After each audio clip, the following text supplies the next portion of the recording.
Olá, Cultura em Foco traz para vocês hoje uma análise que vai misturar literatura e um filme muito especial.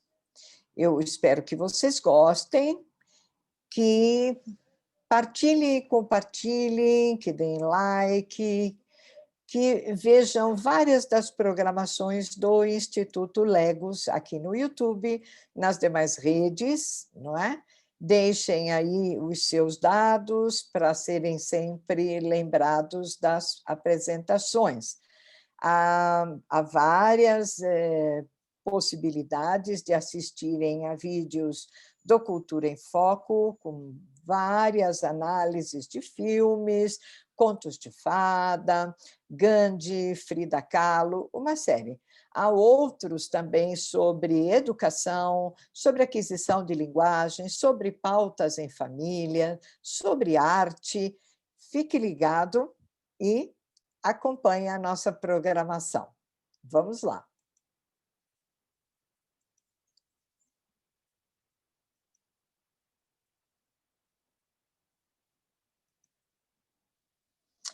Então, vocês devem já de cara estar um tanto estranhando, não é? Este "Meno diap liserro senemig, tutotinski gol". Bem, ao longo desta, digamos assim, apresentação, vocês vão entender do que se trata.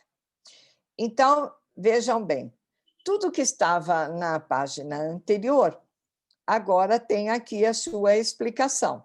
O nome do pai é aquele título e o meu nome, Roseli Gimenez, não é? Aqui dentro do Cultura em Foco. Bem, como eu disse para vocês, hoje a gente trabalha uma obra e um filme. Ambos trabalham com aquela que é uma das marcas da cultura argentina. Não sei quando é que vocês estão aqui nos assistindo, mas agora, não é, recentemente, em novembro de 2020, a Argentina e o mundo todo perdeu um dos seus grandes ícones, Diego Maradona, que, de uma certa maneira, está muito ligado a outros ícones da Argentina, como o tango e, evidentemente, Carlos Gardel. Então, nós temos um livro do psicanalista Oscar Cesaroto e um filme, Tango Livre.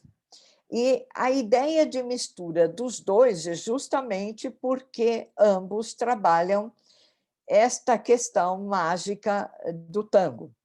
Então, vejamos, há muita gente que já definiu ou tentou definir o que é o tango, mas uma das definições mais poéticas é a do Sábato, que eu retiro do livro do Cesaroto. Sábato diz: tango é um pensamento triste que se dança. E é linda essa imagem, né? Aí vamos falar um pouquinho da origem do tango, dessa questão portenha, né? Buenos Aires, da milonga, da origem andaluz, da origem também da habaneira cubana. Bem, exatamente o que vem a ser a palavra tango.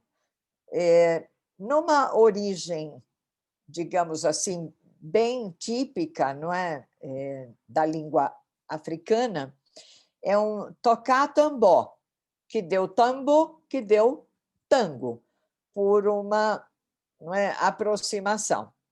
No sentido latino, que é, por exemplo, da origem da língua portuguesa, tango está ligado a tato, não é? E, portanto, do verbo tocar, apalpar, e até, ironicamente, indo a uma espécie de corrupção, no sentido irônico da palavra tocar.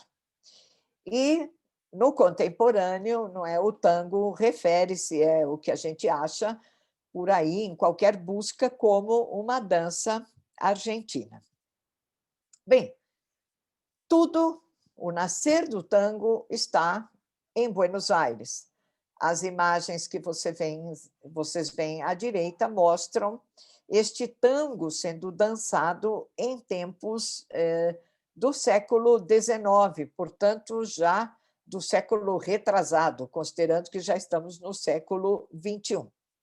O tango era dançado em prostíbulos entre participantes e prostitutas, muitas polacas, não é? E, portanto, esses prostíbulos também estavam muito próximos ao porto, aquilo que hoje, quando a gente vai a Buenos Aires, vê-se ali, não é, como uma imagem muito bonita, mas que resguarda também essa ideia da prostituição. Então, enquanto os homens esperam, não é, para o atendimento com as mulheres, eles dançam, e dançam entre si. E essa é uma questão, porque, nesse caso, o tango dançado entre homens perpetuou-se durante muito tempo na Argentina. Quer dizer, as mulheres de bem não dançavam tango, portanto, os homens, não tendo com quem dançar, dançavam entre eles. Há uma origem comum, que aqui eu vou seguir Oscar Cesaroto, né, no seu livro, para dar uma unidade de paternidade àquilo que formou a linguagem latina, mas uma linguagem típica de Buenos Aires, que é o lunfardo. E este lunfardo, a maneira como é falado e cantado no tango, acabou se transformando neste nem espanhol nem castelhano, mas numa linguagem própria portenha, não é? Bom, aí o que vocês veem agora, uma das mais belas cenas desse filme Tango Livro, de Frédéric Fontaine, é o filme de 2012, é um filme em coprodução França, Bélgica e Luxemburgo. São presidiários ensaiando exatamente o tango, não é? E esses são presidiários de várias partes do mundo, não é? A prisão não é na Argentina, mas eles estão sendo assessorados por um prisioneiro argentino que conhece bem a arte do tango. Bem, Tango Livre, o filme, ele parte do princípio da magia do tango na Argentina, mas não só na Argentina, tanto que no quadro à direita a moça está dançando com um rapaz, a do centro. Esse é um rapaz que é carcereiro numa prisão, e ela é casada com ambos os prisioneiros que vocês veem à esquerda. Na verdade, ela é casada com um amante do outro. E nesta cena, os dois estão dançando tango. E dançam para, inclusive, poder agradar a essa mulher que é fã do tango e que vai dançar tango numa escola, já agora em tempos contemporâneos, em que o tango virou quase que uma unanimidade na dança.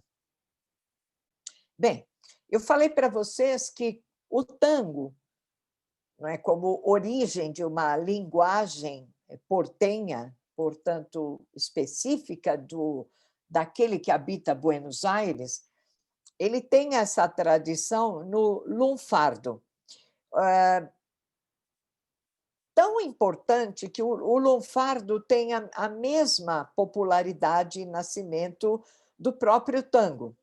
A imagem mostra para vocês a prisão, não é? Um lado externo e o lado interno, e como os prisioneiros estão começando a dançar o tango. E também para lembrar que não só o tango nasce, não é, nesse momento de prostituição dos prostíbulos, dessas polacas que estavam lá para a prostituição, mas que também acabavam dançando com aquelas pessoas, não é? Mas nasce também de uma população carcerária. Então, o filme é contemporâneo, mas essa ideia do tango e de uma linguagem diferente também nasce dentro do cárcere. Nós sabemos que há várias gírias, não é? E várias pessoas que prisioneiras passam a usar uma linguagem para que os carcereiros, para que a polícia, por exemplo, não possa compreendê-los. Assim nasceu o lunfardo, ou seja, lunfa é uma linguagem proibida na época, né? Que era usada por vagabundos, por prisioneiros, fora da lei. Na verdade, do que se trata o lunfa, o lunfardo? É uma inversão de palavras, por isso, no início desta apresentação, eu mostrei não só o título dela, como o meu nome, de trás para frente. E isto, quando colocado na oralidade, vai despistar o entendimento de quem desconhece essas origens. Assim também, além da inversão, o lunfardo é cheio de neologismos, são palavras criadas exatamente para falar essa linguagem, né? Bem, juntando o lunfardo, que foi uma linguagem propícia às letras, às canções de tango. Hoje, o lunfardo e o tango estão incorporados às questões culturais de toda a Argentina, não só de Buenos Aires. O que significa que o que era uma dança proscrita no século XIX virou arte mundialmente famosa, assim como o lunfardo, que era uma linguagem falada por pessoas de categoria social inferior, segundo a época, hoje também foi incorporada. Então, na obra do Oscar Cesaroto, ele vai invocar o tango e o lunfardo para dar esta ideia de que a Argentina, em particular Buenos Aires, se expressa por meio do lunfardo cantado nos tangos e que, portanto, não se trata mais do espanhol, enquanto a Argentina era colônia, a língua que ficou oficial e é oficial, também não é um castelhano que é um espanhol adaptado, mas tem todas essas três coisas misturadas, o espanhol, o castelhano e o lunfardo, o que daria a ideia de metáfora paterna, ou uma paternidade de linguagem para os argentinos. Nesse sentido, o Oscar usa, e eu replico aqui, a questão da metáfora paterna como o nome do pai, que é uma leitura que se faz de um texto de Jacques Lacan. Então, na obra, Cesaroto evoca essa função do pai e atribui ao lunfardo e ao tango o reconhecimento da língua paterna, a língua espanhola, materna, mostra o estigma indelével da conquista, da colonização e da subordinação a um outro histórico alienante. Ora, significa que o espanhol, diríamos como o português para nós, é a língua do colonizador. Evidente que tanto para qualquer país colonizado pela língua espanhola, como para nós e tantos outros da língua portuguesa, a própria língua vai se modificando, vai adquirindo nacionalidade e incorpora elementos locais. Neste caso argentino, em Buenos Aires, com o lunfardo, adquire, de fato, elementos muito específicos que não estão no espanhol, por exemplo, e que já foram incorporados à fala do portenho, principalmente, né, do habitante de Buenos Aires. Assim, essa língua incorporada, ela se torna subversiva porque ela rompe com a tradição da língua espanhola, não é? Também é cativante porque se torna poética, porque trata-se de fato de metáforas, é preciso entender, não é? Interpretar para poder compreender esta língua. Então, como diz o Oscar Cesaroto em sua obra, esse lunfardo, mais que o castelhano, seria a forma linguística privilegiada pela qual os argentinos tiveram identidade própria. O que vem a ser essa metáfora materna, do ponto de vista da psicanálise lacaniana, denominada aqui como o nome do pai? Antes de mais nada, a paternidade, mas não é a paternidade de um pai num sentido masculino, mas aquele que gera, neste caso, uma linguagem, mas toda uma estirpe. Daí, um dos conceitos muito bem discutidos em A Metáfora Paterna, O Nome do Pai, é o complexo de Édipo, que valeria uma outra live só para isso. Mas nós sabemos, na origem, não é? No caso, Freud se apropria de uma tragédia grega de Sófocles, um mito Édipo, ou Édipo Rei, não é? Que, na verdade, acaba a busca do seu destino, da sua identidade, ele acaba assassinando o próprio pai, casa-se com a mãe e tem toda uma geração dessa resultado dessa união. Então, de uma certa maneira, partindo daí, o complexo de Édipo pode ter esta leitura metafórica, não é? Que qualquer ser, para impor-se como linguagem, como um ser novo, digamos assim, tem que arrebatar aquilo que veio antes. Por isso que se trata de uma metáfora. Não significa que matemos um pai ou um país colonizador, mas que coloquemos a visão deste filho, deste colonizado, deste que surge, não é? Para. Desculpem. Este que surge para assumir uma nova posição, uma nova língua, e, portanto, deixar essa alienação na língua materna. Não é? Este nome do pai tem essa potência metafórica justamente por conta disso. Como metáfora, o lunfardo, por exemplo, e o tango entrariam nesta configuração. Não é? Assim, entre nós, também com uma origem fora do que se chama algo nacional, nós teríamos, por exemplo, o samba e tantas outras terminologias africanas que incorporaram-se ao português e que também mudaram o português como aquele português colonial, não é? De Portugal. Bem, essa obra de Cesaroto, ele também, além de psicanalista portenho, né, evoca esse nome do pai lacaniano que se pode entender quando se vê o orgulho argentino em relação ao tango, que, conjunto a essa criação lunfa, a esse lunfardo, permite essa leitura do filme Tango Livre. Por quê? Livre metaforicamente interpretado por prisioneiros que flutuam ao correr das aulas de tango.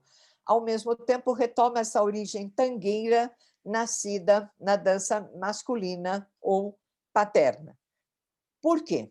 Se o livro de Cesaroto, não é, Tango Malandro, analisa essas questões de uma fundição, de uma linguagem paterna própria do portenho, do argentino, nesta soma do lunfardo com o tango, o filme Tango Livre, por mostrar estas considerações, portanto, estes ensinamentos do tango dentro de uma prisão, deste tango que passa a ser dançado como no seu princípio, somente entre homens, já que é um cárcere masculino, este tango toma proporções, a princípio, para encantar uma mulher, aquela casada e amante de prisioneiros, não é?